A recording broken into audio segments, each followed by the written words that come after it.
Muito bem, irmãos, muito bem. Muito obrigado aqui por serem generosos com o time do Ancionato, aqui da nossa igreja. É uma honra poder servir a Igreja do Boa Vista, servir a Igreja Adventista. Que Deus abençoe todos os líderes dessa igreja e os anciãos também. Me ajuda aí, João. 1 Pedro, capítulo 5, no verso 2. Se você tem a sua Bíblia, vai para a sua Bíblia para você não ficar destreinado na Bíblia. 1 Pedro, capítulo 5, verso 2, mas se você tiver sem a Bíblia, vai aparecer aqui também. Como é que é? A minha tradução que eu estou usando é a... Aqui o negócio hoje está... A minha é Ara. Almeida Revista é atualizada.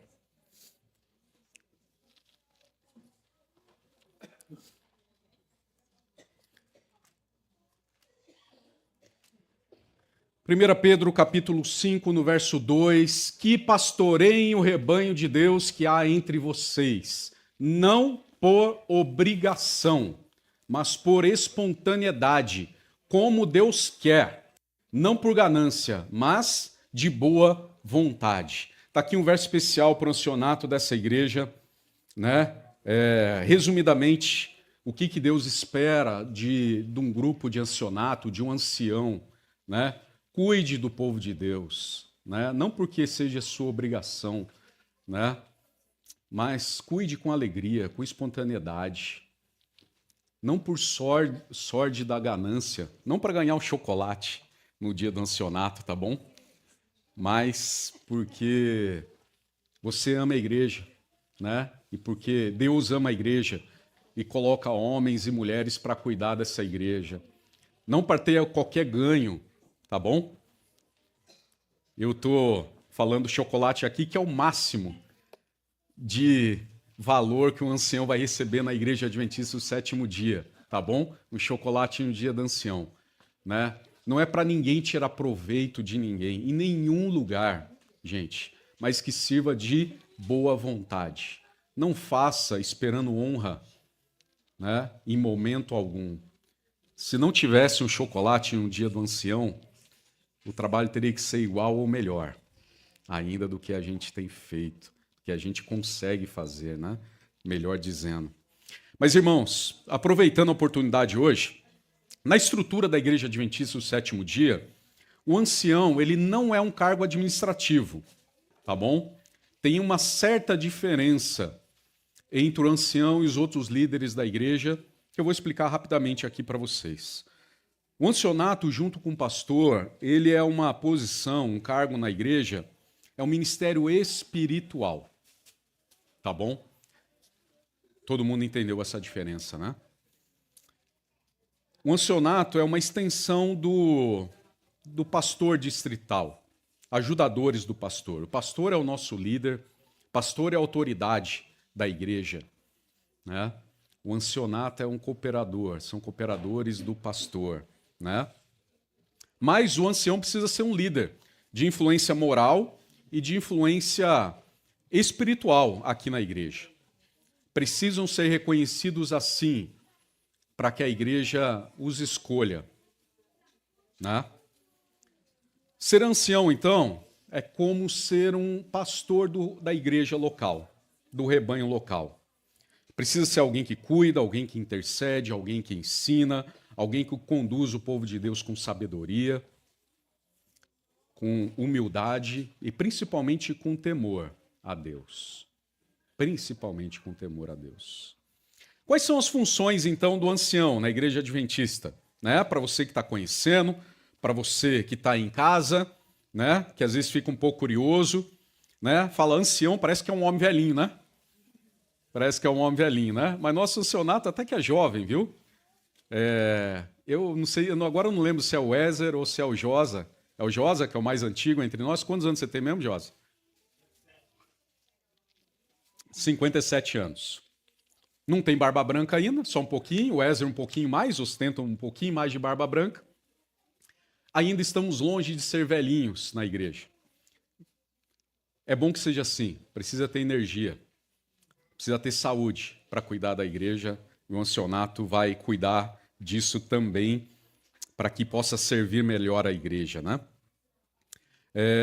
Então, o ancião é o líder da igreja local quando o pastor não está. Precisa orientar a igreja com base na palavra, precisa dar exemplos de fé, precisa ter uma vida devocional, precisa ter compromisso com a missão da igreja, tá bom? Né? E precisa, meus irmãos, com a graça de Deus, buscar ter uma conduta irrepreensível. Por que eu estou dizendo isso? Porque a Bíblia fala que essa é uma condição para que alguém seja um ancião da igreja. Lá em Tito, capítulo 1, do verso 1 ao verso 6 ao verso 9, tem uma descrição, tá bom? Vou resumir aqui, não dá tempo da gente ler tudo. Lá em Tito, capítulo 1, do verso 6 ao verso 9, está falando que o ancião precisa ser irrepreensível. Né? Não pode ser alguém que precisa de repreensão o tempo todo, não que a gente não precise. Mas se ele precisa ser corrigido o tempo todo, como é que ele vai ajudar a igreja? Né? É difícil assim, né? Precisa ser hospitaleiro, receber bem as pessoas, né? Conviver bem com todos. Precisa ser um homem e uma mulher moderados em tudo, equilibrados. Precisa ser uma pessoa justa e piedosa e que tenha bom testemunho, dentro e fora da igreja. Né? O ancião, quando necessário, ele precisa estar sempre pronto para pregar. É mesmo, Juninho? É mesmo. Está lá no manual da igreja. É uma das funções uma condição para que alguém seja um ancião. Ele precisa estar sempre pronto para abrir a palavra de Deus. Tá bom? Precisa, então, ser alguém preparado? Precisa. Precisa. Né? Precisa ser preparado para poder fazer isso, né? Precisa pregar, ensinar, exortar a igreja. A função do ancião também é dirigir cultos, né? Cerimônias, estudos bíblicos, todas as funções escritas no manual da igreja e no manual do ancião, tá bom?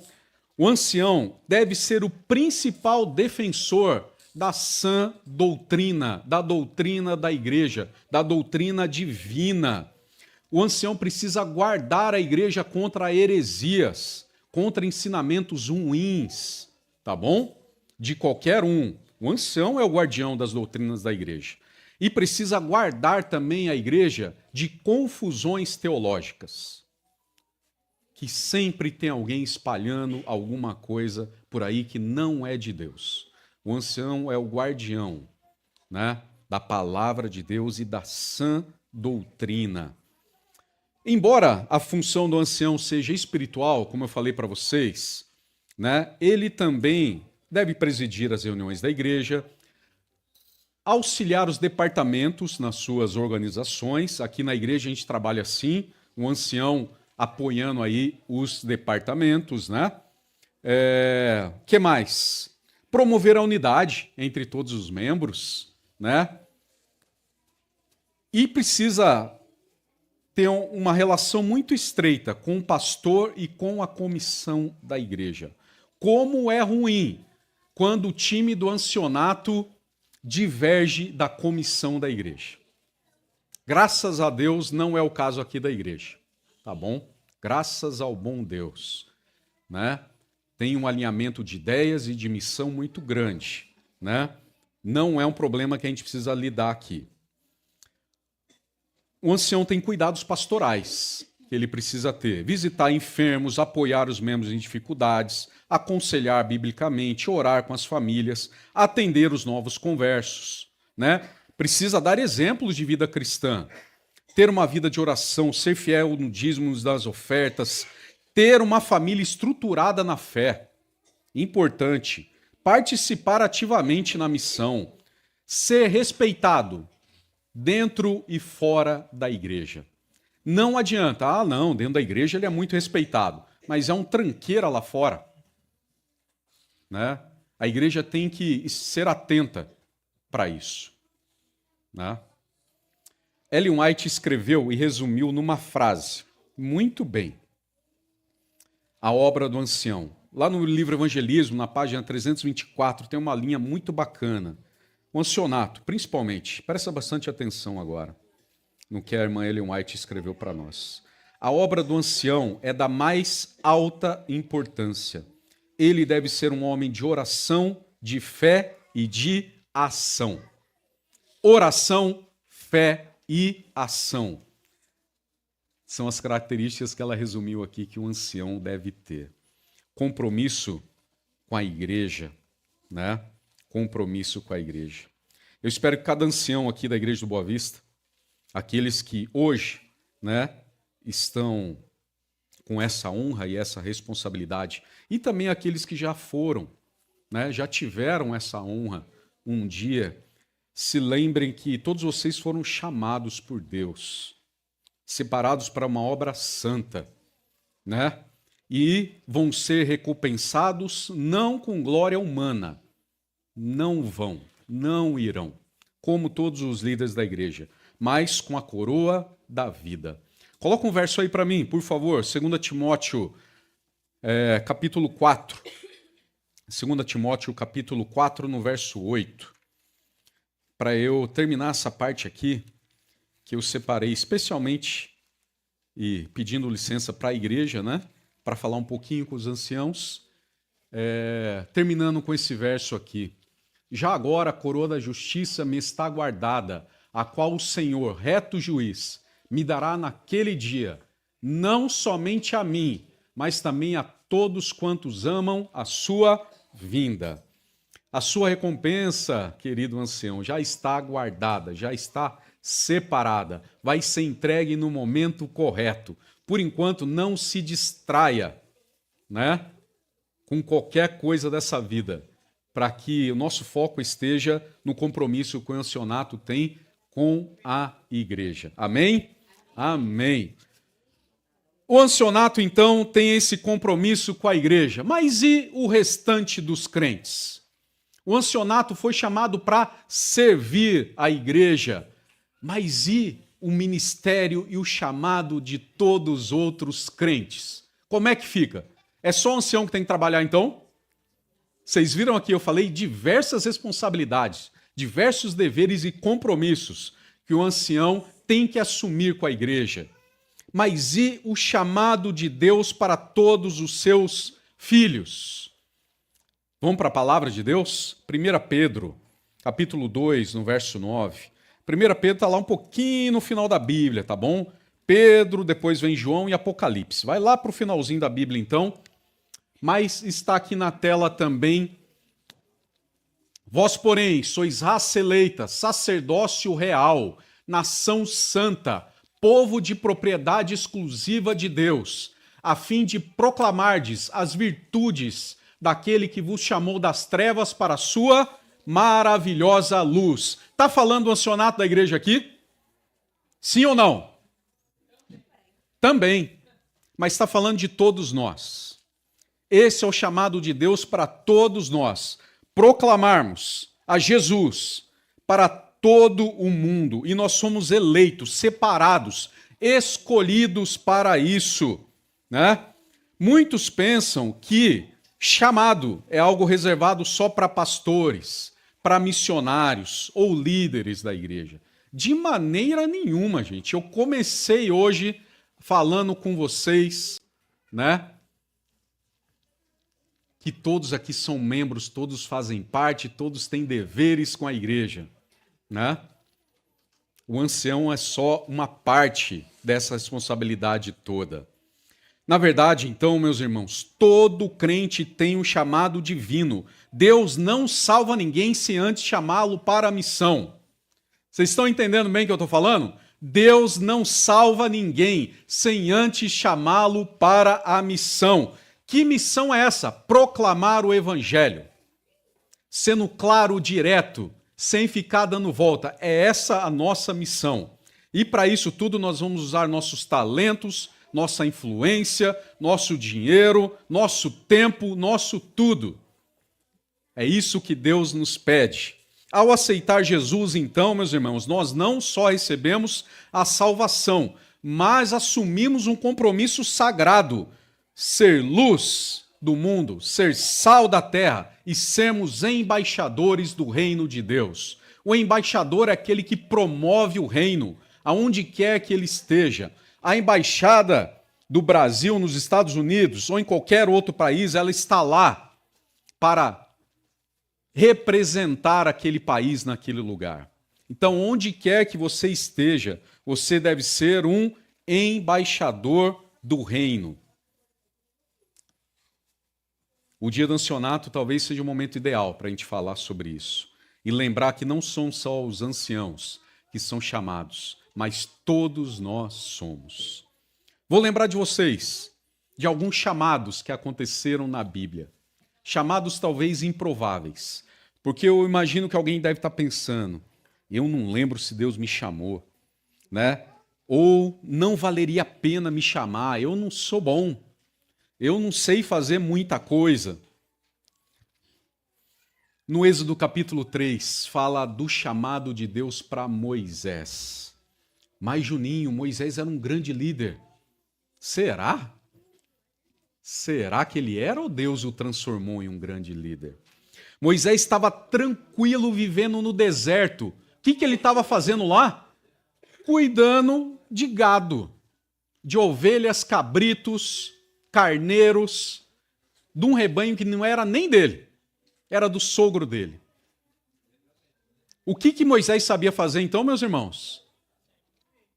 Cuidar de ovelha. Era um pastor de ovelha, né? Num lugar isolado, não tinha ninguém para ele liderar lá, a não ser ovelhas para o curral, né? Ele viu uma sarça ardente. Deus o chamou para uma missão impossível aos olhos humanos. Libertar um povo que estava escravizado há 400 anos, meus irmãos. O Êxodo capítulo 3, verso 10, Deus fala assim: vem agora, e eu te enviarei a Faraó, para que tires o meu povo do Egito. Sabe o que Moisés respondeu? Quem sou eu, Senhor, para fazer isso? Quase que ele chama Deus de doido. Quem sou eu, Senhor? Eu fico imaginando que ele falou, Senhor, o senhor não está vendo? Não está vendo aqui quem que eu sou? Tem na minha mão um cajado para tocar a ovelha? Quem sou eu, Senhor? E eu fico pensando quantas vezes eu me perguntei, quantas vezes cada um de vocês se perguntou, quem sou eu, Senhor? O Senhor deveria procurar o mais preparado, né? Deus chama aqueles que estão disponíveis, aqueles que estão ouvindo a sua voz. Deus chama muitas vezes os mais ocupados. Teve chamado para gente muito ocupada na Bíblia, né? Deus chama aqueles que estão disponíveis e os capacita. Você sabe que é assim. Na Bíblia o tempo todo foi assim, com cada chamado. Hoje Deus chama cada um de nós não para ser um libertador do povo lá cativo do Egito. Mas Deus nos chama para sermos libertadores de corações que estão aprisionados no pecado. Esse é o chamado para você hoje. Moisés, para libertar o povo do Egito. Você, para libertar corações que estão aprisionados no pecado. E o chamado de Isaías? Isaías capítulo 6, Isaías no templo vê o Senhor sendo exaltado. E ele se sente tão indigno na presença de Deus. Mas após ele ser purificado, irmãos, ele ouve a pergunta do céu, que está lá em Isaías capítulo 6, verso 8. A quem enviarei? E quem há de ir após nós? Isaías respondeu, eis-me aqui, envia-me a mim. Isaías foi chamado para anunciar a verdade de Deus para o seu povo. Mesmo quando muitos não queriam ouvir, ninguém queria ouvir. E Deus ainda pergunta hoje, quem há de ir por nós? Quem há de ir por nós? É o chamado de Deus, continuou para o seu povo. Nós podemos ser a voz de Deus aonde quer que nós estejamos. E o chamado de Pedro? Está lá em João, capítulo 21, verso 15 em diante. Após negar Jesus, Pedro se sentiu falido espiritualmente, gente. Esse foi o sentimento dele. Falido espiritualmente. Mas Jesus o restaura com amor e faz um pedido para Pedro, o chamado de Pedro. Alguém se lembra? Pedro, apacenta as minhas ovelhas. Apacenta as minhas ovelhas. Pedro era impulsivo, vocês sabem disso. E agora ele se torna um cuidador de almas. Hoje, muitos são chamados como Pedro, para cuidar, para visitar, para consolar, para ensinar, para proteger o rebanho de Deus. O mesmo chamado que foi feito para Pedro. Apacenta as minhas ovelhas, Pedro. E o chamado de todos os crentes? Coloca para nós, Efésios, capítulo 4. E abra aí na sua Bíblia também. Efésios, capítulo 4, verso 11.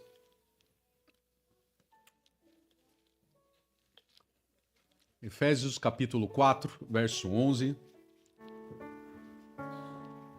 Verso 11, verso 12. Ele mesmo concedeu uns para apóstolos, outros para profetas, outros para evangelistas e outros para pastores e mestres, com vistas ao aperfeiçoamento dos santos, para o desempenho do seu serviço e para a edificação do corpo de Cristo.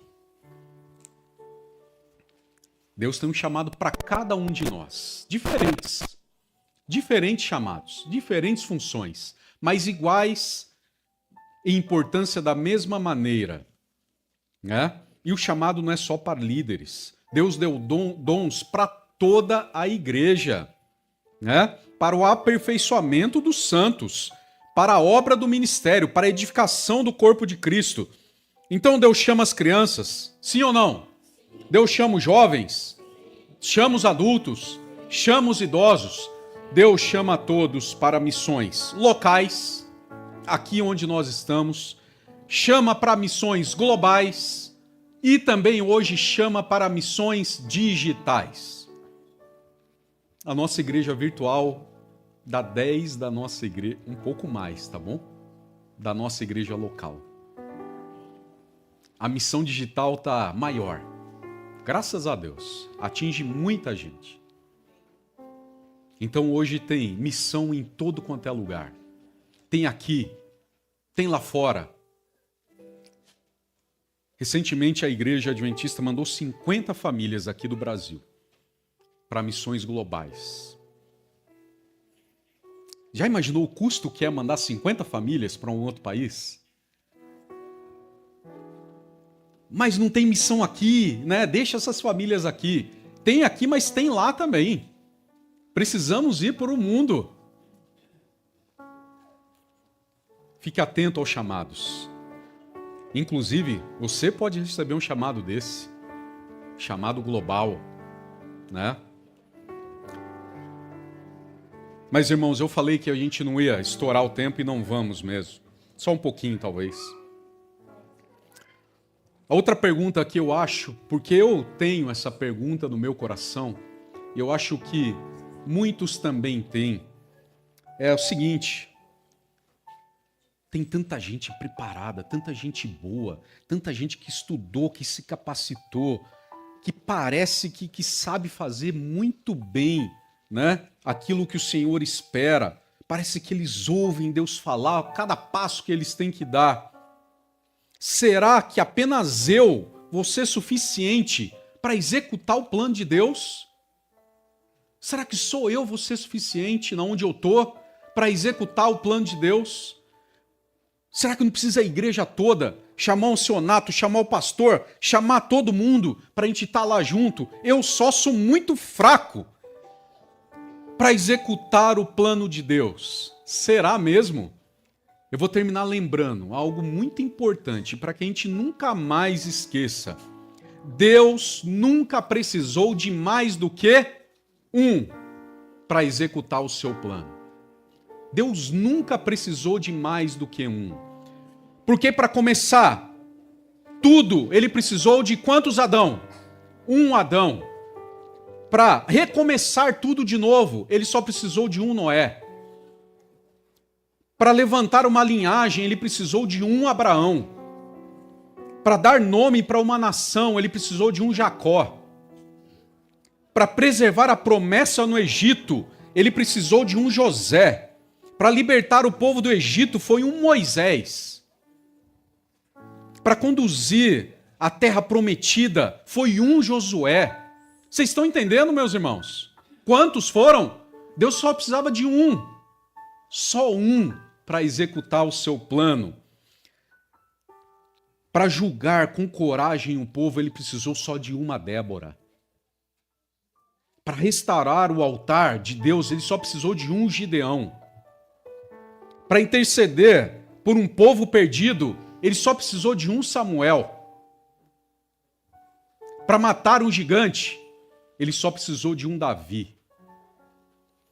Para trazer sabedoria para o povo, ele só precisou de um Salomão. Para denunciar reis e convocar o fogo do céu, ele só precisou de um Elias. Para enfrentar impérios, ele só precisou de uma Esther. Para morrer na cruz do Calvário, ele só precisou de um Jesus Cristo. Sabe, meus irmãos, eu não estou falando que a sua família vai entender. Eu não estou dizendo que a sua família vai entender. Mas eu estou dizendo que você vai ter que entender. Eu não estou dizendo que a sua casa vai compreender. Mas você vai ter que compreender que existe um chamado. E Deus só precisa de você para executar o plano dele. Deus está dizendo, eu preciso de um naquela casa. Eu preciso de um naquela família. Eu preciso de um naquele escritório. Eu preciso de um naquela escola. Eu preciso de um naquele hospital. Será que tem alguém aqui com coragem para levantar a mão aqui nessa igreja ou em casa? Com coragem para dizer com o Espírito Santo, se o Senhor está à procura de um, eu estou aqui. Eu estou aqui. Mas vai falar, Juninho, mas eu estou cansado de vir sozinho para o culto. Eu entendo, mas ele só precisa de um, meu irmão. Ele só precisa de um, minha irmã, naquela casa para executar o plano dele. Você vai falar, mas eu estou exausta de ser a única crente naquela casa. E eu digo para você, continua orando, continua jejuando, continua com o joelho dobrado, lendo a palavra, vindo para o culto. Ele só precisa de um, aonde você está. Ele só precisa de um. Hoje a gente celebrou a vida e o ministério do ancianato dessa igreja. Mas também nós vamos celebrar porque Deus continua chamando pessoas comuns para causas eternas. É isso que ele faz. Chama gente simples, gente comum, gente sem estudo, gente sem dinheiro, para causas eternas. Ele não está em busca de talento raro, mas ele está em busca de corações dispostos. Se você respira, você está sendo chamado por Deus. Se você foi salvo, você também foi enviado. Se você está aqui, é porque Deus tem um plano para executar através de você. Hoje a mesma voz que chamou Moisés, que chamou Isaías, que chamou Pedro, está chamando a cada um de nós para libertar vidas com o Evangelho, para anunciar a verdade com coragem, para cuidar de pessoas com amor. É para isso que ele nos chama. Se você deseja responder ao Senhor, dizendo, Senhor, eu estou aqui. No começo a gente cantou uma música onde Deus fala, eu estou aqui para vocês. Agora é a hora de respondermos. Se você quiser responder, Senhor, eu estou aqui, fica de pé. Comigo nesse momento nós vamos orar. Para terminar esse culto, e agora nós vamos orar por nós, consagrando a nossa vida ao Senhor, dizendo: Senhor, eu estou aqui. Espírito Santo, se o Senhor está chamando, eu estou aqui. Executa o seu plano através de mim. Eis-me aqui. Feche seus olhos comigo. Nesse momento nós vamos orar. Senhor, obrigado porque o Senhor ainda chama os seus filhos e filhas para a missão, Pai. Assim como chamou Moisés, assim como chamou Elias, assim como chamou Pedro e tantos os outros, Pai, nós somos esse um que o Senhor precisa. Usa cada um de nós, prepara cada um de nós, derrama uma unção sobre cada um de nós, para que possamos falar, pregar, curar, exortar, cuidar do seu povo, Pai, como o Senhor nos destacou para que fizéssemos, como o Senhor nos criou e nos salvou para que fizéssemos, Pai. Nos use como instrumentos, como ferramentas, como vasos, para abençoar a vida de outros, Senhor. Levanta essa igreja de homens e de mulheres, Pai, para que nós vivamos o chamado, que a sua vontade seja executada através de nós, com amor e com compaixão. É isso que nós te pedimos. Em nome de Jesus. Amém.